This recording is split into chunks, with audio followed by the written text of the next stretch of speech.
Welcome to Backbone Unlimited. My name is Matt Hartsky. In this episode, we're breaking down one of the most common and most painful reasons elk hunters burn days without ever getting into elk, poor e-scouting, and choosing terrain that simply does not hold elk when you're hunting. This is one of the biggest reasons hunters think there are no elk in my unit. The elk are there, but you're hunting terrain they haven't used in weeks.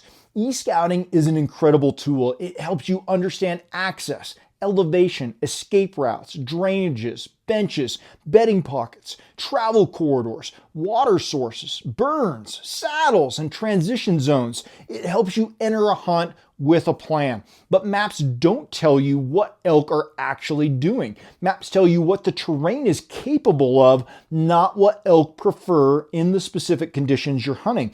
And when hunters rely too heavily on the map or build their entire September strategy around food, water, bedding triangles that look perfect on satellite imagery, they end up wasting days in what I call dead zones. Terrain that looks textbook but holds nothing. Today we're breaking down why maps lie, why timber bulls live where nobody wants to hike, how elevation bands shift throughout September, where pressure pockets push elk, why certain terrain is a complete waste of time. Let's get into it. In section 1, we're going to talk about why maps lie and why hunters get trapped by them. Most hunters don't realize that the map is a trap unless you know how elk think. Maps lie because they hide the two things that control elk behavior: pressure and security. Maps don't show you boot tracks, glassing pressure, ATV noise, access patterns, camp locations, horse trains, historic trail use, midday thermal behavior, shade to sun transition timing, how thick that open timber really is, where the elk were bumped yesterday. A map can only show you a meadow. It can't show you if that meadow gets pounded by every hunter in the drainage. A map can show you a wallow. It can't tell you if that wallow has been dry for 2 months. A map can show you the perfect saddle. It can't show you the wind swirls there 90% of the time. A map can show you scattered pockets of timber, but it can't tell you in which pocket holds a thermal advantage the bulls prefer. And this is where poor e-scouting destroys hunts. Hunters walk into beautiful, wide open glassable terrain that looks ideal, but the elk left weeks ago because too many hunters also thought it looked ideal. If your season fell apart this year because you hiked into spots that looked amazing and found absolutely nothing, this is probably your culprit. Maps aren't wrong, they're incomplete. You must know how to read the map the way elk read the mountain. In section 2, we're going to talk about why timber bulls live where nobody wants to hike. Here's the truth most hunters don't want to accept. Mature bulls live in terrain you'd never voluntarily hike through. Thick, steep, nasty, north-facing, shadowed, deadfall-filled, dark, tight, quiet, wind-protected, barely traveled. Those pockets don't show up well on satellite imagery. They don't stand out as classic elk country. They're usually not green enough, open enough, or pretty enough for e-scouting, and that's exactly why elk use them. Timber bulls live where hunters don't want to go. Side hill benches with uneven footing, dark timber strips between drainages, small shaded pockets right off main ridges, blowdown jungles, finger ridges too small to show up on the map, micro basins that look insignificant from above. Those aren't backup areas, those are primary bedding zones for pressured elk. A mature bull doesn't choose terrain based on how it looks. He chooses terrain based on wind stability, thermal predictability, cover density, escape options, sound dampening, cow security, line of sight advantage, and predator risk. Maps don't show those kind of details. Only boots on the ground reveal them. If you spent too much time this year in beautiful elk country without ever hearing or seeing a bull, it's because you were hunting what you thought elk wanted, not what elk actually wanted. In section 3, we're going to talk about elevation bands and how those change throughout September and how a lot of hunters don't adjust for them. Elk don't just stay in the same elevation band the entire month. Their elevation shifts depend on temperature, pressure, rut phase, available feed, cows moving or not moving, water distribution, snowpack, human pressure. A lot of hunters pick one elevation band based on e-scouting and stay committed to it the entire hunt, and that's a mistake. Here's how elevation actually works in September.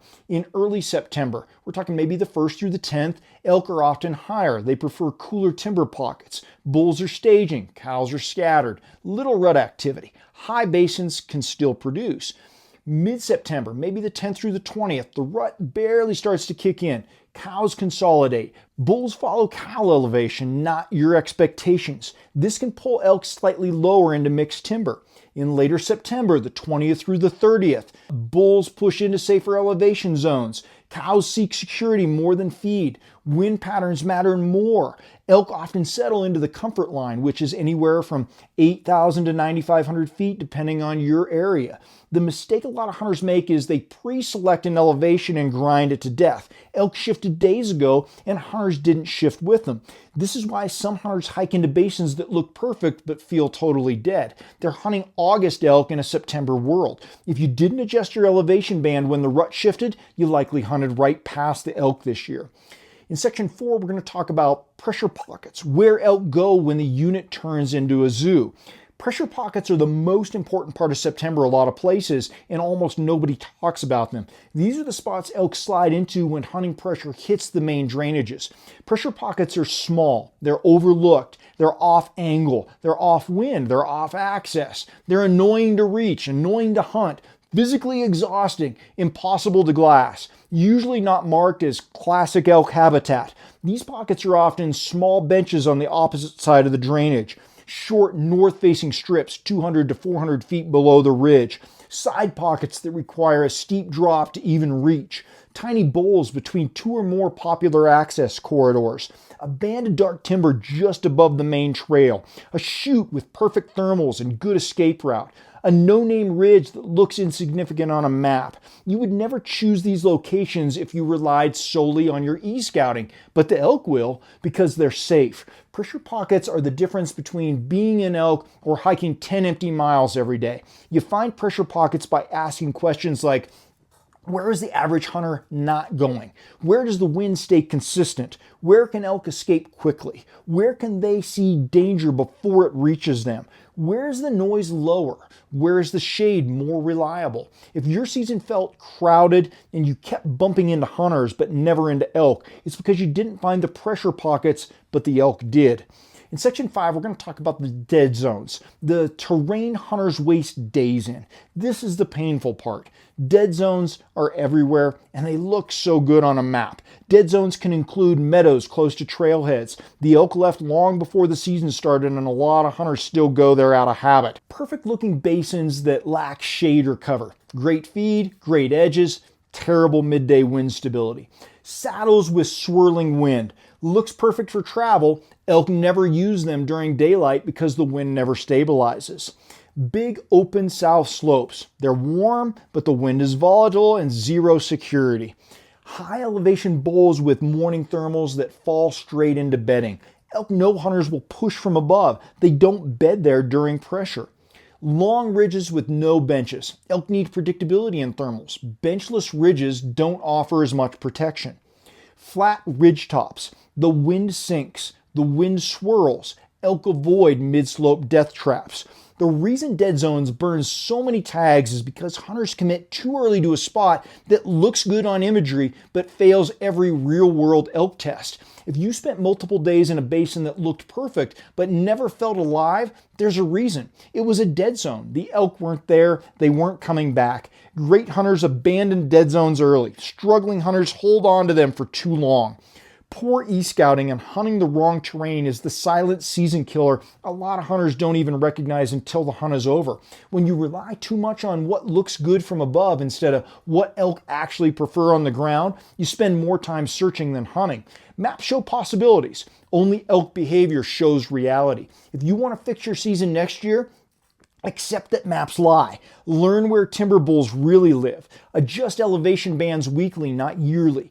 Find pressure pockets. Abandon dead zones early and aggressively. You're going to stop hunting the elk country and start hunting the elk. If you're ready to take the guesswork out of e-scouting and terrain selection and learn how to see the mountain the way the elk see it, that's exactly why I built Team Backbone. It's more than a membership. It's a way to sharpen your edge with exclusive tools, strategies, and a tribe of hunters who refuse to quit. Inside, you're going to get 20% off site-wide on all Backbone Unlimited gear, a member-only t-shirt shipped to your door every month, not available anywhere else, full access to the digital content vault of guides, checklists, fitness and backcountry strategies and mindset training, a private Facebook group with direct access to me and a community of driven hunters who live relentlessly, direct call, text, or email access to me for personalized advice on training, hunting strategy, or sharpening your edge, and automatic entry into monthly gear giveaways. If you're ready to hunt terrain because you read it like a seasoned hunter and stop wasting days in dead zones, Team Backbone is waiting for you at backboneunlimited.com underneath our membership tab. Thanks for being here. Until next time, train harder, hunt smarter, and never settle.